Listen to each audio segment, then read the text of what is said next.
تعلق نہیں ہے. انہوں نے ادھر کوشش کی, اس تاجر کے پاس گئے, اس طرح بڑی رقم تھی, تو لوگوں نے ان پر اعتماد نہ کیا. ہم کیا جانے تم کون ہو, کیسے ہو, کیا کرتے ہو. اور انہوں نے اس شخص سے کہ جو بازار میں بیٹھ کر تاجروں کے ساتھ, دکانداروں کے ساتھ بیٹھا کرتا تھا اور درس دیا کرتا تھا, جب ان سے کہا گیا تو ان کے لیے تو دیر نہیں, جس کے پاس گیا اس نے کہا کتنے چاہیے, جتنے ہیں سب دیتا ہوں, کیونکہ معلوم ہو تم نیک ہو, تم دیندار ہو, تم امین ہو, جانتا ہوں, ہم جانتے ہیں تم امین ہو, تمہیں وہ مانے یا نہ مانے ہم تو جانتے ہیں کتنوں کی ضرورت ہے. جتنے پیسوں کی ضرورت تھی وہ انہوں نے فوراً ان کو دے دیے, اور وہ لے کے امام علیہ السلام کی خدمت میں حاضر ہو گئے. بلوایا ان علماء کو کہ جو تقدس مآب, اپنے آپ کو نیک سمجھنے والے اور لوگوں کے ساتھ گھل مل کے رہنے والوں کو باطل سمجھنے والوں کو بلایا. کہا کہ آؤ دیکھو, یہ طریقہ جو تم نے اختیار کیا تھا تبلیغ کا, یہ طریقہ انبیاء کا طریقہ نہیں ہے. اب آج سمجھ آئی, آج تمہیں سمجھ آئے گی بات کی. تم اگرچہ نیک ہو لیکن تم پہ لوگ اعتماد نہیں کر رہے, لین دین نہیں ہے تمہارا ان کے ساتھ, تعلق نہیں ہے, کیوں اعتماد کریں. وہ کہیں گے یہ واپس کیسے کرے گا, مولانا صاحب نیک تو ہے, واپس کیسے کرے گا, ہے نا. ان کو جانتے ہیں, ان سے دوستی ہے, ان سے محبت ہے, ان سے کہیں گے کہ نہ بھی واپس کریں ہمیں قبول ہے. برادران, وہ روش کہ جو انبیاء کی ہے وہ یہی ہے کہ گناہگاروں کی کو ہدایت کی جائے, ان کے گھروں میں جا کے, ان کی دکانوں پہ جا کے. اب جو متقی کا مسئلہ یہ ذرا سنیے, اور وہ بات جو علامہ طباطبائی نے فرمائی ہے. فرماتے ہیں تقویٰ دو طرح کا ہے. ایک وہ تقویٰ ہے کہ جو انسان کا نفس پاک ہوتا ہے, اس کو تقویٰ کہتے ہیں, پاکیزہ نفس والا. وہ کوئی غیر مسلم بھی ہو سکتا ہے, اچھے کام کرتا ہے, کسی کو تنگ نہیں کرتا, اور مسلمانوں میں بھی ایسے ہو سکتے ہیں. ایک یہ تقوی کا مرحلہ ہے, یعنی نفس کا پاکیزہ ہونا, اذہان کا پاک ہونا, ظرف کا پاک ہونا.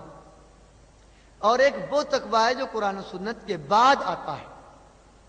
دیکھیے, بعض لوگ آئے درس میں, اس سیمینار میں, کس لیے, ہم دیکھیں کیا غلطیاں کرتے ہیں, نوٹ کریں گے غلطیاں, اچھالیں گے اس کو. اور بعض لوگ اس لیے آئے, ہو سکتا ہے کوئی اچھی بات ہو جس پر ہم عمل کر کے نجات پا جائیں. دو مختلف رویے ہیں نا. ایک اسی طرح سے انسانوں کی دو اقسام ہیں. ایک ایسے ہیں جو حق کو جب بھی سمجھ آئے حق کو قبول کرنے کے لیے تیار ہیں, کوئی بھی کہے حق کو قبول کرنے کے لیے تیار ہیں. ایک مرحلہ وہ تقویٰ کا ہے. اور علامہ طباطبائی فرماتے ہیں کہ یہ جو متقی کہا ہے, ایک مرحلہ وہی ہے کہ پاکیزہ نفس ہے, حق سیکھنا چاہتے ہیں, یہ بھی متقیہ. اور ایک قرآن پڑھنے کے بعد, سنت سمجھنے کے بعد جو عمل کریں گے وہ تقویٰ کا اعلیٰ درجہ ہے. تو لہذا یہ ان گناہگاروں کو بھی شامل ہے کہ جن کو پتہ نہیں ہے اور اس وجہ سے ان سے گناہ ہوتے ہیں, لیکن نفس پاک ہے. تو یہ دونوں طرح کے متقی اس سے مراد ہیں. درود بھیجیے محمد و آل محمد کی دعوت اقتضا پر.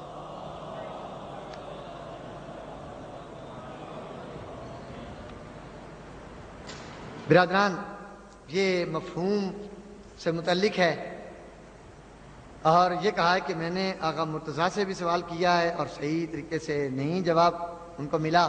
کوئی ایسا سوال نہیں ہے کہ جو اتنا مشکل ہو کہ نہ جانے کون سے آقا مرتضیٰ ہیں جن سے پوچھا اور وہ نہیں بتا پائے کہ آدم سے پہلے کتنے آدم تھے. روایات بھری پڑی ہیں, کوئی نئی بات نہیں ہے.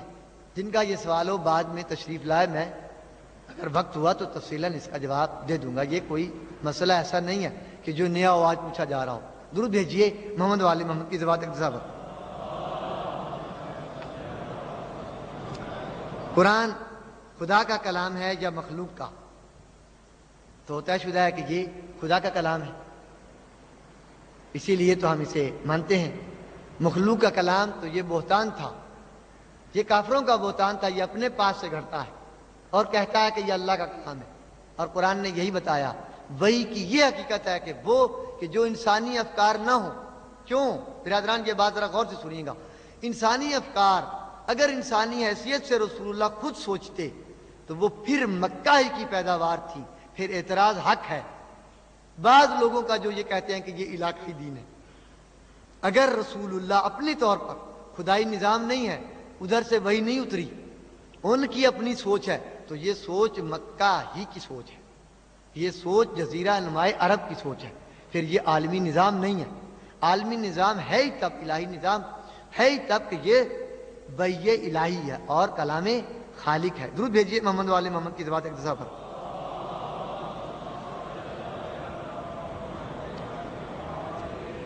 برادران، سوال کیا گیا کہ صحابہ کے افعال اور اعمال یہ سنت میں داخل ہیں یا نہیں ہیں، اگر ہیں تو کن کن صحابہ کے؟ برادران، یہاں دو بڑے گروہ ہیں اور دو بڑے گروہوں کا آپس میں اختلاف ہے۔